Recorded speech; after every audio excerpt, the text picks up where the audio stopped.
Hello, good evening, and welcome to the Villa Park podcast. It's me, Rich, and I'm back with another transfer talk.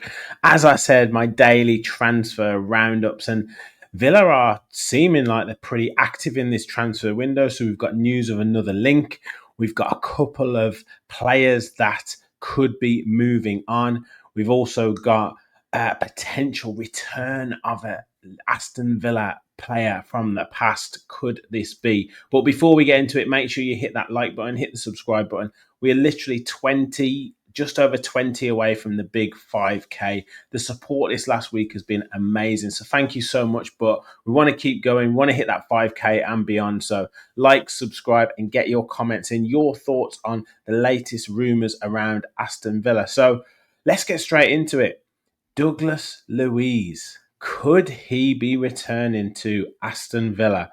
It has been reported that it was already reported a couple of weeks ago that a possibility that Aston Villa might be a destination for Douglas Luiz. He's not getting in at Juventus. He hasn't settled at all.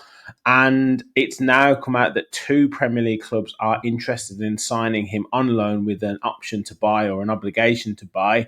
Haven't named those clubs. There's been rumours of Manchester City, rumours of West Ham, who are obviously having problems with their manager at the moment. But could one of those clubs be Aston Villa?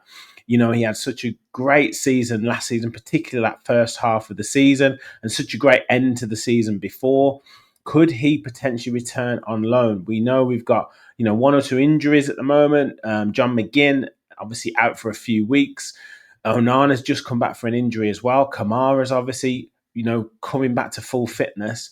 Could we see a likely return for Douglas Luiz? He was pictured on his Instagram riding his exercise bike with the Aston Villa shirt in the background. Is that a sign? Could that possibly be something in the offing? Now, for me, I don't think that it will happen. I think we've probably got enough in midfield and those positions. I think we need to prioritise other areas, which we'll get onto in a second. But with the likes of Ross Barkley playing, very well at the moment, with, as I say, Amadou Onana coming back to fitness, Yuri Tillemans in that midfield, John McGinn probably out for 2 to 3 weeks, Jacob Ramsey coming back to fitness, Boubacar Kamara in that position as well. I don't know where we would be able to give him any type of guarantee of first team football, because that's what he's going to want, isn't he? He's leaving a club that, or potentially leaving a club that he's not getting first team football at, he's not getting regular football at, to go to a club on loan for the second half of the season to get that regular first team football. Would we be able to offer him that? And that's the question. But would he be an upgrade, say, on Ross Barkley alongside Boubacar Kamara? Could that central midfield partnership be reunited?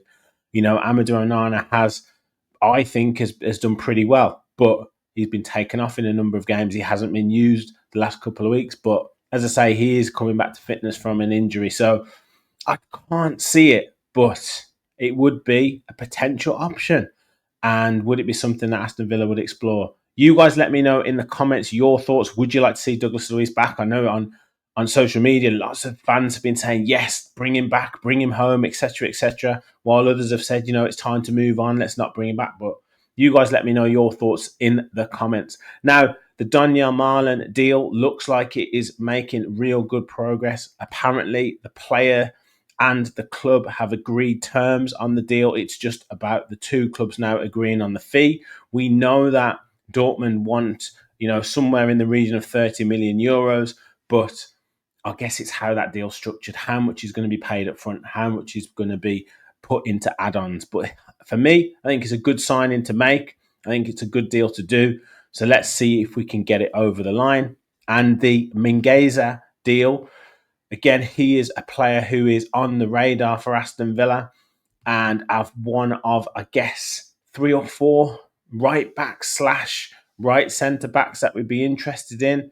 Obviously, the Wesley deal could be done. We were obviously had that bid rejected of the 15 million euros, but that could be something that is back in the offing. Maybe, maybe not. The Wesley franchise deal, and Oscar Mingueza could be the player to be brought in. 25 years of age. Did a little feature on him yesterday on the transfer roundup. Obviously playing at Celta Vigo. Could come in, I guess, and be a bit more ready-made than someone like Wesley Francha, rather than sort of having to be proven and test himself at this level of football. I guess the Liga is obviously a higher standard than the Brazilian league, although different. But we've had previous with a player like Alex Moreno coming in, but I don't know a huge amount about him. You guys have to let me know in the comments, but that one does seem to be a potential option. I think he's got a 20 million euro release clause, so nothing too crazy. But would he be an upgrade on a Matty Cash, or is he just a kind of like for like in terms of that level of player? Obviously, in terms of January, there's not always these, high class, high caliber players available. It's more about looking for bargains, looking for release clauses, looking for something that you can do, or looking for players who are looking for first team football. So that's generally what you're going to get. Now, keeping on back onto the attacking areas, Villa have been linked with Feyenoord winger Igor Paxao, another Brazilian player, and has, as I say, he's 24 years of age, currently playing for Feyenoord, is a forward or winger, started his career at Coritiba, scoring 11 goals in 58 appearances, also went to Londrina on loan in 2020-21 season, scoring 3 goals in 20 appearances, then signed for Feyenoord in 2022 and has scored 20 goals in 76 appearances. Hasn't represented Brazil at full international level, has played for their under-23s once. And in terms of his SOFA score stats, he's having a pretty good season, and I guess this is why he's on various clubs' radars, I would imagine. Operates predominantly down that left-hand side, cutting inside on his right foot, or going down the outside on his left foot. And in terms of his strengths, high pressing is a strength of his, playmaking and positioning. So can see maybe us having additional options on that left-hand side. We talked about Leon Bailey having so much play or so much on that right-hand side. Luca Dean having a lot of sort of responsibility to try and get forward on that left-hand side. Maybe us varying it a little bit would help, and us having someone to impact on the left-hand side would be something useful. 17 games played, 17 starts, 3 team of the weeks, 4 goals so far this season, 3 big chances missed, and 2 with his head actually, and 2 with his right foot, 6 assists, which is really good, 3 big chances created. And in terms of accuracy, 79% per game, 84% in his own half, 66% in the opposition half. And in terms of ball recovery, 3.3, which is pretty good. As we say, is high press, likes to pressurize the ball, and across high 46s or 50% in terms of dribbles and ground duels and duels won. Obviously does lose possession a fair bit, but that's because he's an attacking player. So look, I don't know a huge amount about him. Good that we're linked to these attacking players. Maybe it's a name that's thrown in there along with the Marlon deal to kind of, I guess, show that we've got other options, maybe other irons in the fire if that one's our favourite, but could also be something that we look to do in the summer. But let me know your thoughts in the comments on whether you think that would be a useful player, a useful move to make. Again, not too short on the price. I would imagine around the 20 million euro mark, but again, something that could be done.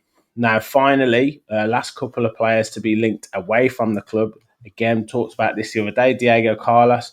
Looking at Fenerbahce, who is now saying 10 million is an acceptable fee that they're looking to offer, 10 million euros, that is.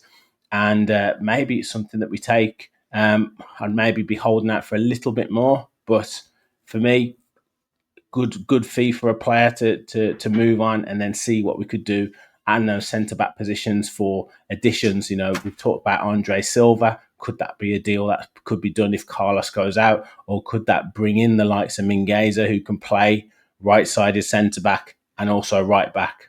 That could be a logical move. And then Joe Gauci looking at going out on loan as well. That's an interesting one because I thought it'd be Robin Olsen to move on, but it's looking like Joe Gauci. I think it's Antwerp. They're looking at sending him out on loan too. So that's an interesting one. And Derby now interested in Louis Barry.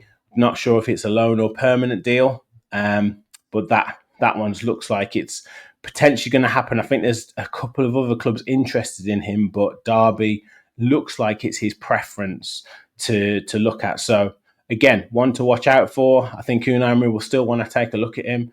It'd be interesting to see what the squad looks like for the game on Friday against West Ham as to whether someone like Louis Barry is going to go out on loan. Because, as I said yesterday on the Lions Raw show, if he plays, that's it. He's staying, I imagine, for the rest of the season. So we'll have to wait and see. That's it for my roundup. So could Douglas Luiz make a return to Villa Park, a shock return to Villa Park? Could Diego Carlos be on his way to Fenerbahce? Could the Daniel Marlin deal be done in time for Friday's game? And could we be looking at Oscar Mingueza as our new right-back / centre-back? Let me know your thoughts in the comments. As I say, please hit the like button. Please hit that subscribe button. We're literally 20 or so away from the big 5K. It'd be amazing to get that this week, which would be brilliant. Thank you for all your support. We'll be back with a Fans Forum special tomorrow night with Jacob Tanswell from The Athletic. Great show. So get your questions in. Let us know at Villa Park Pod. Any questions, any topics you want us to cover. Thank you all for watching. And as always, remember, we all follow the Villa.